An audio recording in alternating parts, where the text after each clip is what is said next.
रात का वक्त था। सुनसान सड़कें और गलियों में अंधेरा, ऊपर से मौसम तेजी से ठंड पकड़ रहा था। मीना घर का काम खत्म कर रही थी, तभी उसे घर एक दरवाजे पर किसी के दस्तक देने की आवाज महसूस हुई।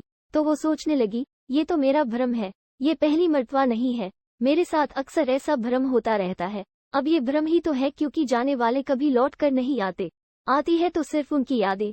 ऐसा सोचते हुए वो वापस कमरे में पहुंची, जहां पर उसके बेटा और बेटी दोनों सो रहे थे। छोटा सा घर था, एक कमरा और छोटा सा बरामदा। ठंडी हवाएं चल रही थी, जिसकी वजह से ठंड अचानक से बढ़ गई थी। तभी उसे याद आया कि आज भी उसने रजाई तो सुखा नहीं है। लगता है आज की शर्त भरी रात केवल चादर में ही गुजारनी पड़ेगी। चलो चादर ही सही। उसने आधी चादर बेटा और बेटी को उड़ा दी और आधी खुद के ऊपर डाली ही थी कि फिर से दरवाजा खटखटाने की आवाज आई।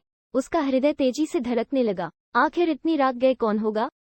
कोई जंगली जानवर तो नहीं? तब तक फिर से आवाज आई। इस बार वो उठी और उठ के आवाज लगाई, कौन है? कौन है वहाँ? मैं हूँ, दरवाजे के बाहर से आवाज आई। कौन? मैं कहते हुए मीना ने दरवाजा खोला और फिर से हिचकिचाते हुए पूछा, जी आप कौन? जी बहन, मैं लक्ष्मी। एक मैले और फटे हुए कपड़े पहने, बगल में एक थैला और हाथ में लाठी ही एक महिला सामने खड़ी थी।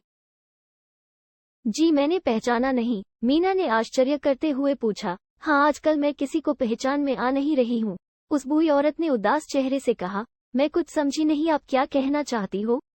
मीना ने विनम्रता से कहा, बहन कहना तो कुछ नहीं, बस एक रात गुजारने की गुजारिश कर रही हूँ। उस औरत ने हाथ जोड़े। अरे अरे, अंदर आ जाइए, कहते हुए एक टूटी सी चारपाई जो हमेशा एक कोने में खड़ी रहती थी, मीना ने उसे साइड में बिछाया। फिर लक्ष्मी को बैठने के लिए कहा। मीना के घर में ज्यादा कपड़े तो थे नहीं, लेकिन एक पुरानी, उसके पति के समय की दरी थी। उसे बिछते हुए पूछा, आप कौन है? बच्चे नहीं है आपके? लक्ष्मी ने एक लंबी सी सांस ली और कहा, हाँ है ना, समृद्धि नाम की बेटी है, वैभव नाम का बेटा। क्या करते हैं आपके बच्चे?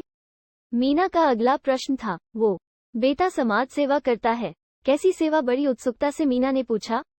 वो बूढ़े माँ बाप को घर में रहने का अधिकार और वृद्धाश्रम की समाज सेवा करता है, उस महिला ने नजारे झुकाते हुए उत्तर दिया। लक्ष्मी की झुकी नजरें और वैब्स चेहरा सब कुछ बयान कर रहा था।